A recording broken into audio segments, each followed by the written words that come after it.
Hi, this is a history of pants.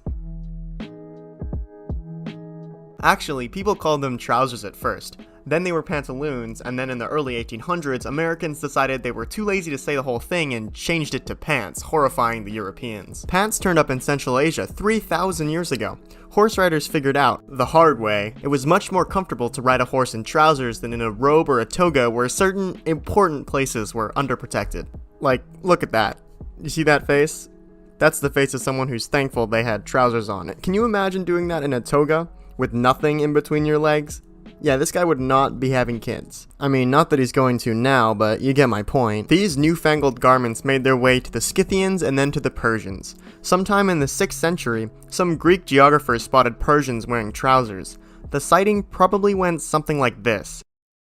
Hey, Eurocrates! Yeah, Stocklamus? You seeing this? You seeing what this Persian dude is wearing? Yeah, bro, what are those? Are those things wrapping all the way around his legs? Yeah, I think they are. That's just... Stupid! Look at him! What an idiot! Stupid little Barbaros! You like those, whatever they are. It's like he's wearing a thulikos on each leg. Hey, that's so true. Man's got himself a pair of thulikoi. Yeah, you like your thulikoi, wussy boy? Look at you and your stupid thulikoi. What a loser. Bet wussy boy has never tried out a toga. Yours is looking pretty nice on you, by the way, Eurocrates. Hey, thanks, Philios. You also look really good in your toga. They thought pants looked ridiculous and unmanly and just barbaric in general. This was probably the main reason for the Persian War. When the Romans came, they took after the Greeks and considered pants barbaric. But later on, Roman soldiers snuggled in an adapted form of trousers as they went to war. Their new brachai kept the cold out much better than togas. Trousers popped up in Europe during the Middle Ages. Knights wore them under armor. Some even had the idea to attach foot coverings to them. This style evolved into the jammies your little brother wears to bed. In the 15th century AD, trousers would balloon out from the waist and pinch at the ankles, probably to make your thighs look thick as hell. Thankfully, it seems that by the 19th century, everyone realized this looked ridiculous and stopped wearing balloon pants. Except clowns. Clowns still wear balloon pants. The dude who figured out how to wear pants the way we do now was King Edward VII. A little later, a very childish individual decided to wear the short trousers meant for children, and we realized they were great. That brings us to today. We figured out pants. Wait. What? We have to do the segment. What Oh, wait, can we not? Nope, it's history. It happened. Fine, let's get it over with. Now for a little something we like to call the little mentioned dark sexist side of pants. That's right, we even managed to make misogyny out of pants.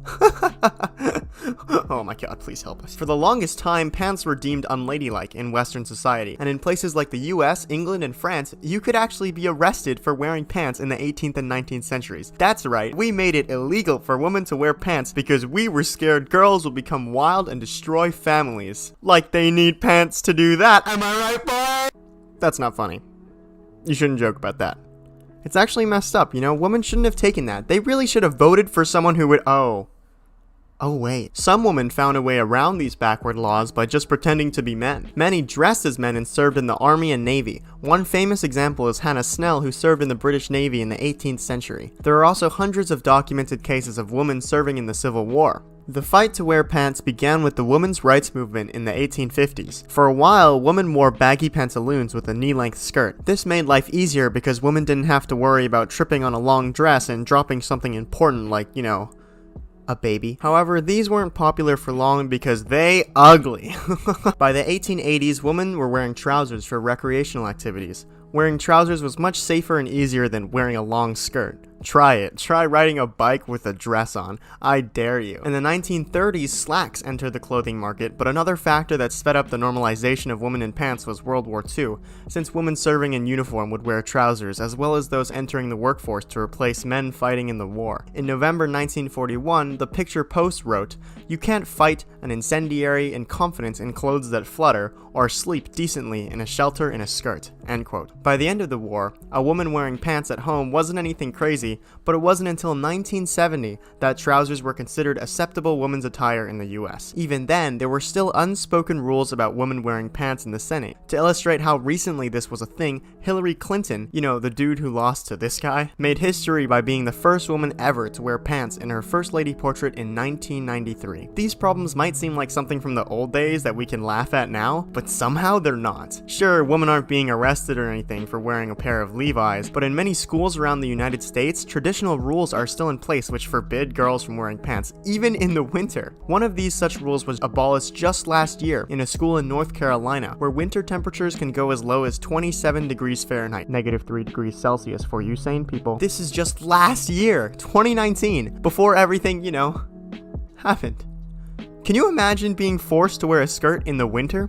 Do you realize what it takes to do that? You have to be Scottish! However, we've come a long way, thankfully, and I'm sure these kinks will iron themselves out eventually. Alright, now we've reached today. Pants are comfortable, practical, and give us a leg up in horse riding, but due to recent events, a radical change in trouser fashion is on the horizon, spreading rapidly across the world. A lot like something else. The change is simple. Instead of wearing pants the way we usually do, we just don't. Pants aren't needed anymore. The world operates on a top-half basis. People are choosing to forgo their jeans and sweatpants in favor of nothing at all. Pants used to be all the rage. Everyone would wear them. In fact, if you were seen outside without pants on, you would most likely be outright shamed and ridiculed, and then arrested for public nudity. Speaking from experience here, we were slaves to trousers, to pants, to pantaloons. In this new age, we are slaves no longer, and although no one sees another person throwing off the burden of our lower halves, collectively, we know what we are wearing below our face cams. Maybe when this is all over, we will emerge from our burrows and realize trousers are no longer needed, and clothing our bottom half is a relic of the past. Or maybe we'll just all stay inside and use Zoom.